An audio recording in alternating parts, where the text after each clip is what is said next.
Boa noite. Boa noite. Bom, em primeiro lugar, queria manifestar que é uma alegria enorme estar aqui, porque faz simplesmente 12 anos que eu não vejo o Dionísio, né?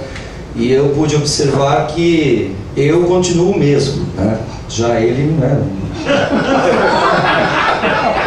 Não, ele falou de coisa boa, vocês entenderam errado. O Dionísio não mudou nada, é isso que eu quis dizer, né?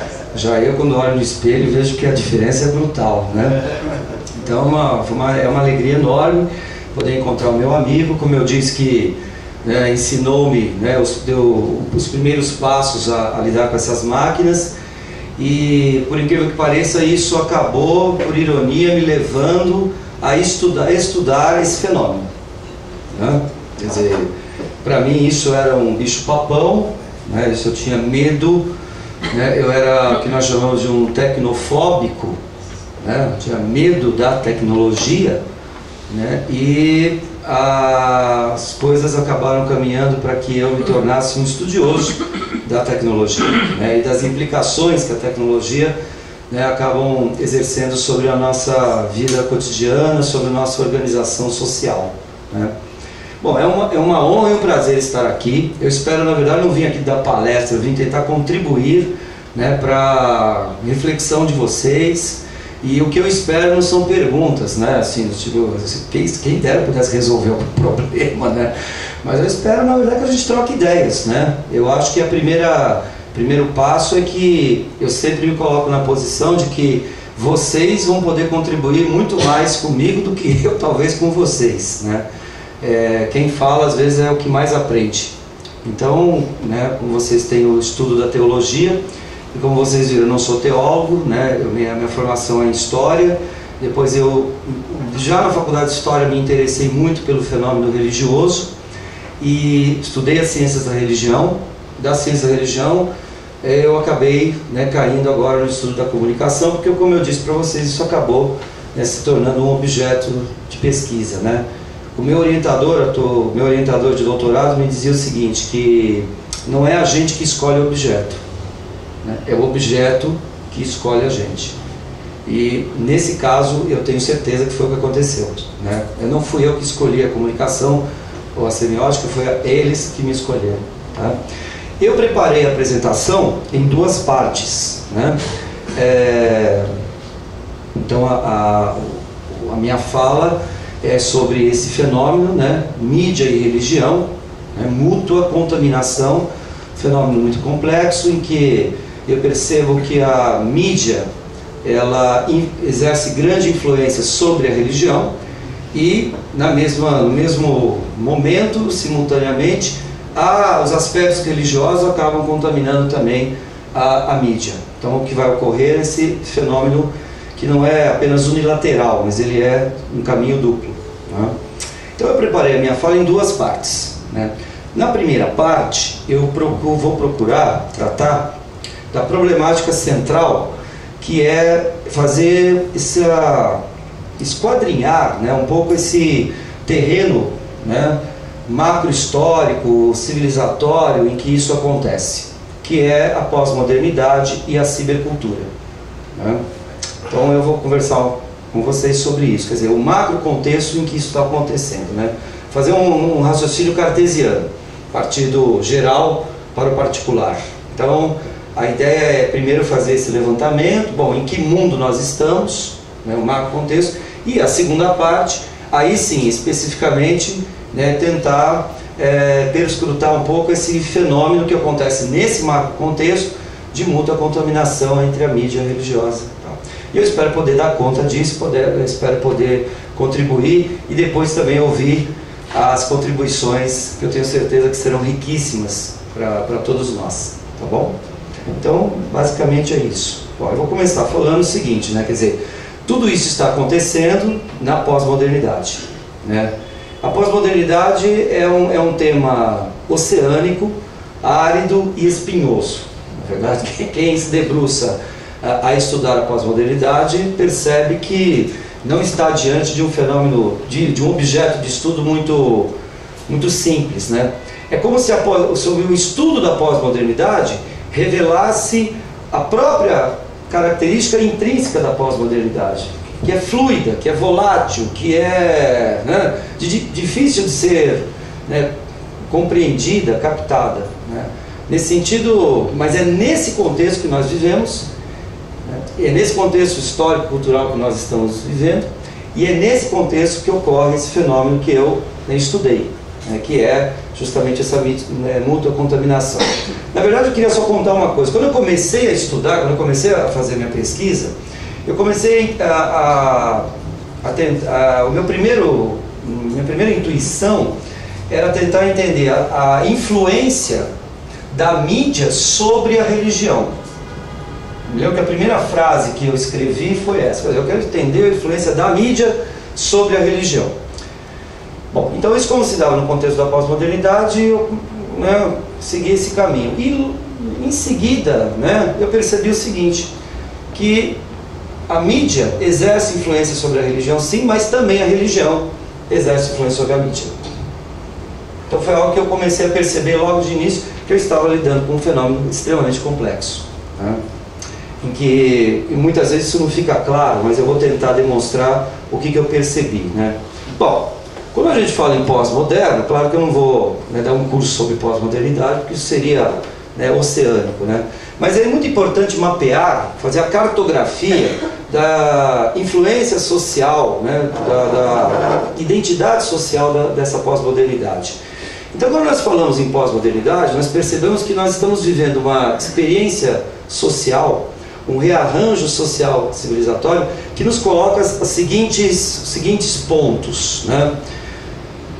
Veloz, efêmero, descartável, volúvel, desenraizado, né? Essas palavras, elas representam um pouco que terreno é esse que nós estamos mexendo, né? Que é o vespeiro, né? A nossa vida é marcada pela velocidade, e eu vou mostrar isso depois, né, de que maneira isso se repercute quer dizer, tempos velozes, né? A obsolescência descartável dos objetos, das ideias e também das coisas e das pessoas, né? A desmaterialização do mundo, né? Ao mesmo tempo que as coisas, né, há uma coisificação do homem, né, no sentido da mercadoria, mas também há uma desmaterialização dessas coisas. Quer dizer, é um momento em que a marca vale mais do que o objeto, né? Em que o poder, né, da imagem, a sedução das palavras enredam, né, esse mundo de uma maneira extremamente poderosa. O mundo efêmero, em que as coisas são feitas para durar muito pouco, né? As relações humanas, né, são colocadas de maneira nunca definitiva, mas sempre provisória, né? É o que o Zygmunt Bauman chama de amor líquido, né? De vida líquida, de modernidade líquida, né? Sociedade plena do descartável, do volume desenraizado, esse desenraizamento, desterritorialização da realidade. Eu coloquei aqui até a imagem de um filme que eu não sei se vocês conhecem, que é o filme O Terminal, né, que é, né, protagonizado pelo Tom Hanks. E esse filme me chamou muita atenção porque ele trata de um aspecto da pós-modernidade que é muito importante até para entender o contexto religioso, que é um momento em que a história diz o seguinte: o sujeito sai do seu país de origem, né, e ele, né, acaba indo em direção aos Estados Unidos, e chegando lá, o passaporte dele não vale mais, porque o país dele deixou de existir. Há um golpe de Estado, né, no país de onde ele veio, acho que é Cracóvia, né, que é chamado no filme, e o país não existe mais. A chegada deles nos Estados Unidos cria um problema, um impasse diplomático. O país não existe mais, o novo país também não existe, né, ele não está em lugar nenhum. Né? Então ele não pode entrar nos Estados Unidos, porque ele não é cidadão de lugar nenhum. Também não pode voltar para o país dele, porque os Estados Unidos não têm relações diplomáticas com um país que não existe. Logo, ele fica, né, na fronteira entre alguma coisa e outra coisa. Onde ele está? Em lugar nenhum. Ele vive essa experiência. O filme todo acontece vivendo uma experiência que é nossa também. Onde você está quando você está na rede? Onde você está quando você está dentro de um avião, viajando de um lado para o outro? Onde nós estamos quando estamos dentro do nosso carro, do nosso automóvel, indo para lá? Nós estamos desenraizados. A pós-modernidade, ela redefiniu o conceito de espaço, redefiniu o conceito de território, criando um conceito que vem de um antropólogo chamado Marc Augé, chamado não lugar. Aconteceu uma coisa muito engraçada comigo, muito irônica. Quando eu fui comprar este livro, o livro chama Os Não Lugares. Quando eu cheguei à livraria Cultura, cheguei e pedi ajuda para o funcionário da Livraria Cultura. Eu falei, olha, eu gostaria de comprar o livro Não Lugares. Ah, sim, ele bateu lá no computador e falou, o livro está na estante e tal, vamos lá pegar. Quando nós fomos pegar o livro, ele não estava lá. Aí ele falou, ah, não se preocupe não, porque alguém deve ter tirado do lugar, mas eu encontro. Aí ele procura, e ele vira para mim e fala assim, olha, lamento, mas o livro não está em lugar nenhum. Eu falei para ele assim, você percebeu o que você acabou de dizer? O livro Não Lugares está em lugar nenhum. E eu voltei lá depois de uma semana e eles continuavam não achando o livro.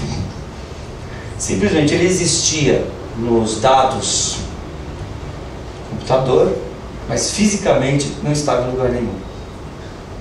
É a experiência humana de não estar em lugar nenhum, de se sentir desenraizado. É mais ou menos o primeiro dia de aula, né? Você chega assim, não conhece ninguém, né? Não tem identidade, não tem subjetividade, você pode ser uma coisa, mas também pode ser outra, amanhã você pode ser isso, depois aquilo. Então é uma experiência que se manifesta muito na nossa vida cotidiana e também, por que não, na nossa experiência religiosa, né? E comunicacional, né? Bom, esse é um aspecto que eu queria notar. Uma coisa muito interessante que essa imagem revela, não sei se vocês notam, vocês conseguem perceber uma coisa? Ele é o único que está fixo aqui. Ele está numa zona do aeroporto em que ninguém fica. As pessoas só passam. O tempo todo, se vocês voltarem de assistir esse filme, notem isso, a sutileza, o detalhe do diretor de fazer o seguinte, ninguém se fixa naquela zona do aeroporto, as pessoas só passam. A única pessoa que tenta estabelecer alguma identidade, alguma referência com aquele lugar é ele, porque aquele lugar não é lugar nenhum. Tem até uma cena muito engraçada já no meio do filme, em que ele está no banheiro e tem um sujeito escovando os dentes, penteando o cabelo, tomando banho, e vira para ele e fala assim, você já teve a sensação de morar dentro do aeroporto? E isso mostra claramente a nossa vida, né, pós-moderna, né? Uma vida de total fluição de um lado para o outro. Essa é uma característica do veloz, do efêmero. Outra condição da nossa existência pós-moderna é que, como diz o Baudrillard, né, nós perdemos a nossa materialidade, nós perdemos o nosso corpo, nós perdemos o nosso físico. Nós nos tornamos puro código. Nós somos um sujeito sem corpo. Nós somos exatamente, desculpa, eu vou voltar aqui um pouquinho, sem identidade. Ou com muitas identidades ao mesmo tempo e, portanto, com nenhuma delas. Né? Somos puro código. Né? Quem é você? Você é alguma coisa assim. Uma experiência interessante. Né? Eu procurando, né, uma professora. E você sabe que hoje é muito comum você querer achar as pessoas pelo Google, né? Então você digita lá o nome de uma pessoa no Google, já virou moda, né? Digitar o próprio nome do Google para ver se você está bem na fita, né? Não virou moda, né? Digitar o próprio nome. Como é que será? Tem gente que inclusive fica preocupado, né? Tem jovens que procuram emprego e antes de fazer a entrevista eles digitam o nome do Google porque dizem o seguinte, que o Departamento de Recursos Humanos, antes de chamar para uma entrevista, leem o currículo do candidato e digitam o nome dele no Google para ver o que aparece.